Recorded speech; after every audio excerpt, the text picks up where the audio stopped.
Let's open it up with the Friday game. If you're joining us on YouTube for this clip, hit the like button to kick us off. Hit the subscribe button. We love you being here. But let's open it up with a very, very fun one in front of Touchdown Jesus. Indiana is in, and they are playing the Notre Dame Fighting Irish, who really felt like everybody wrote them off after the NIU game. They dismantled everybody else on their schedule to get here. Now they have a home game to kick off the 12-team playoff.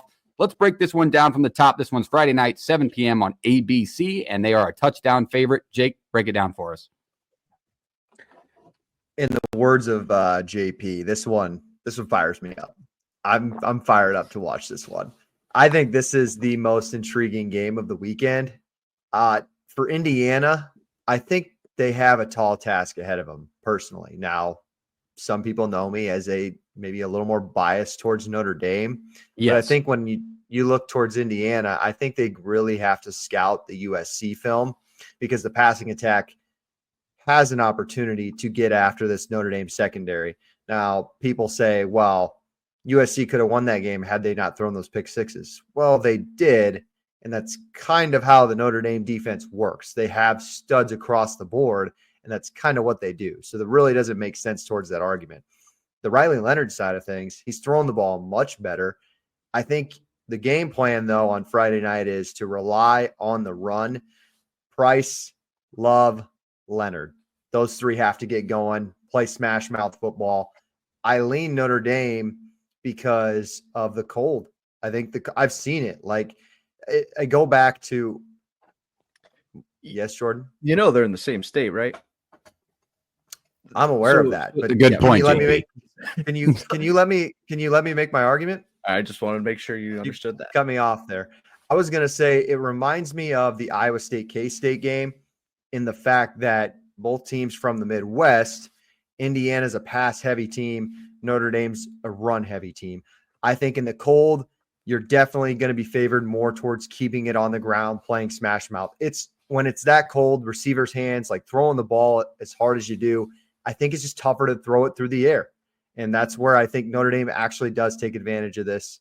And yeah, a little known fact, I do know that Indiana and Notre Dame are both in the same state. So I appreciate you wondering those. Just wanted to make sure you understood that, Jacob. Some people don't know geography.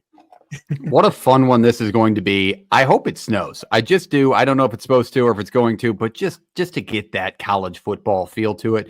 But what a fun matchup. And what sticks out to me is you're looking at the number 2 scoring offense in college football in the Hoosiers of Indiana and the number 3 scoring defense of Notre Dame, who's only given up 13 points a game. It's an elite group. They gotten banged up a little bit this season, but that's the storyline. Is Curtis Rourke, can Ellison, can Lott get going on the ground to establish this game in a colder weather game, which I'm sure they'll be prepared for?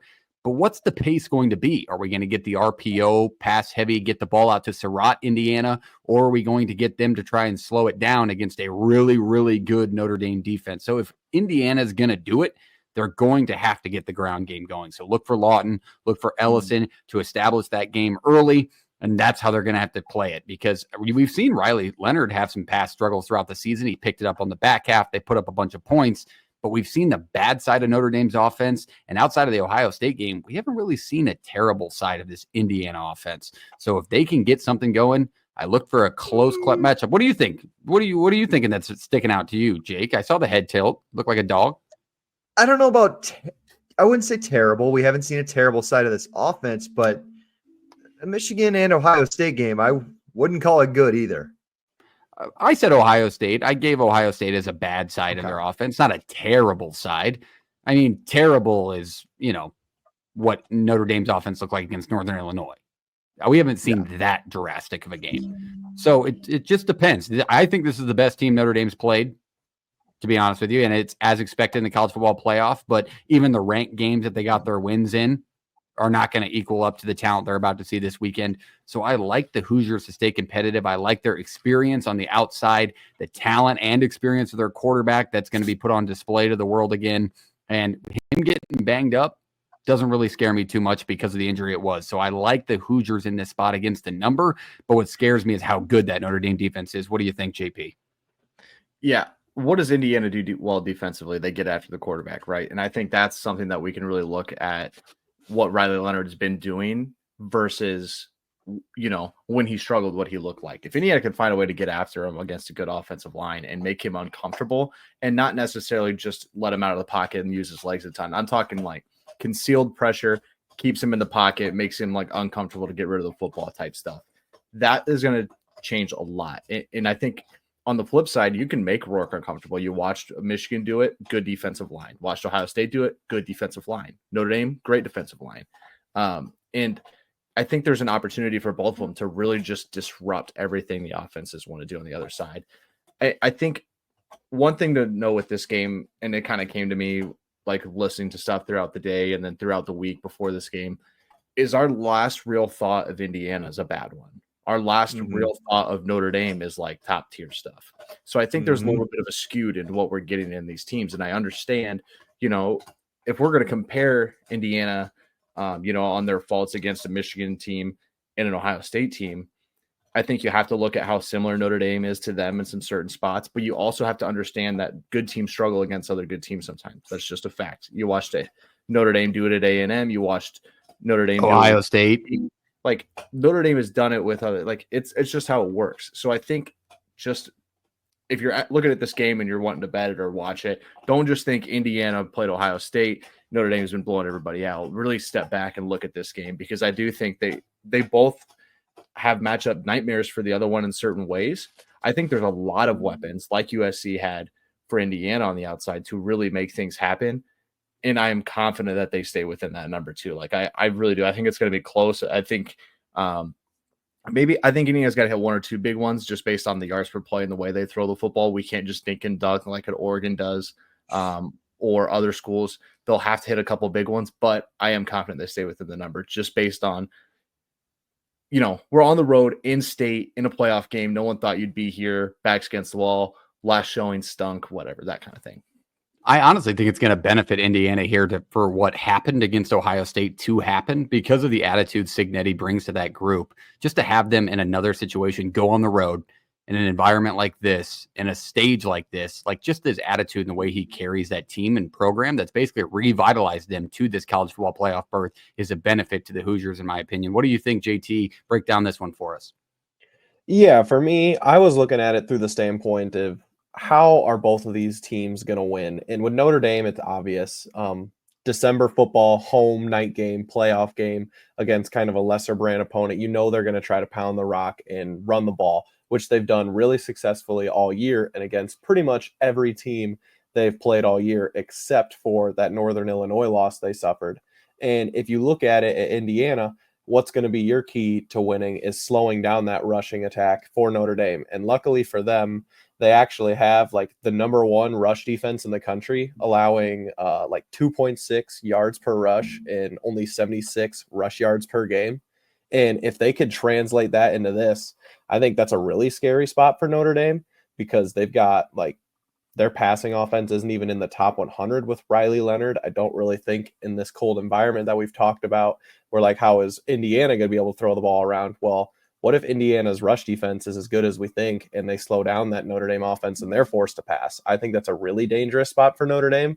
So I'm kind of in the same boat as you guys, where I definitely think Indiana can cover these 7 points. Yeah. I think that's a fair point, that if Notre Dame gets forced into a spot where they have to throw it a ton, because like Riley Leonard's been better, Jake, like you've made this point, and like it's not really gotten the same publicity as when he was at Duke, when he was playing well.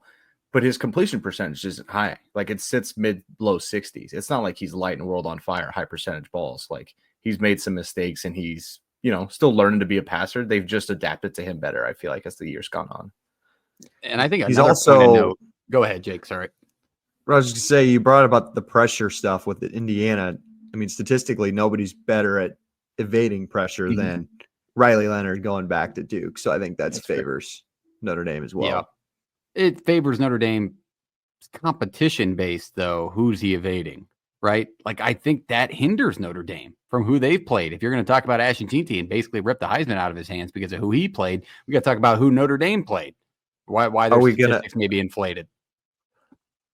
You could say the exact same thing about Indiana. I mean, Indiana's worse with their strength of schedule. So no. I actually just listened to our Week 13 preview again today, and I quote for quote heard Jake say, You heard Cignetti say every team they played was 500 or better. I mean, when they played Nebraska, they were 5-1. So caught you in a lie there, Jake. Nice try though. But the Hoosiers are in a good spot here. I was telling you his argument. That wasn't my argument. No. Even playing field, no one's angry. I just want to make one final point in terms of the weather. I think it's another point of note. We talked about the pressure that Indiana can create on Notre Dame. If they get them in spots in this game late where they have to kick field goals, Notre Dame's not very good at it. They only make 44% of their field goals on the entire season. So that could come into play, especially in an Indiana game this late in the year. So let's keep an eye on that. It kind of came into play last week with Ohio State and Michigan, or 2 weeks ago that was. So we will see what happens there.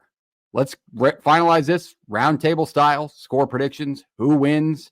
Who covers the number? Who's the difference maker? JP, I'm going to make you go first. 24-20 Notre Dame. It's going to be, I don't know who to give. I think it's just going to be Notre Dame being Notre Dame. Nobody really stands out above the others. If something happens, it's going to be a late turnover that wins them a football game or something.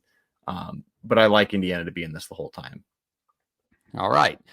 I'm going to jump on the back with you, but I'm going to take Indiana, the Hoosiers, outright on the road here. I think we get a not stunned, but a little bit of a slow start from a Notre Dame team playing the best team they've played in a long time.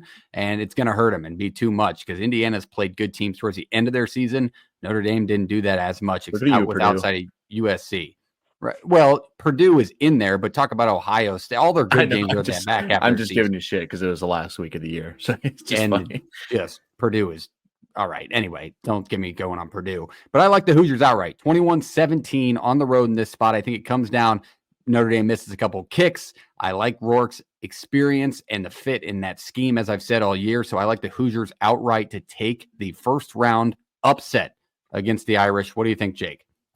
By the way, player of the game, and it goes Tyson Lawton, Indiana, running game. Well, we haven't even mentioned the best player in this game yet, and that's Jeremiah Love.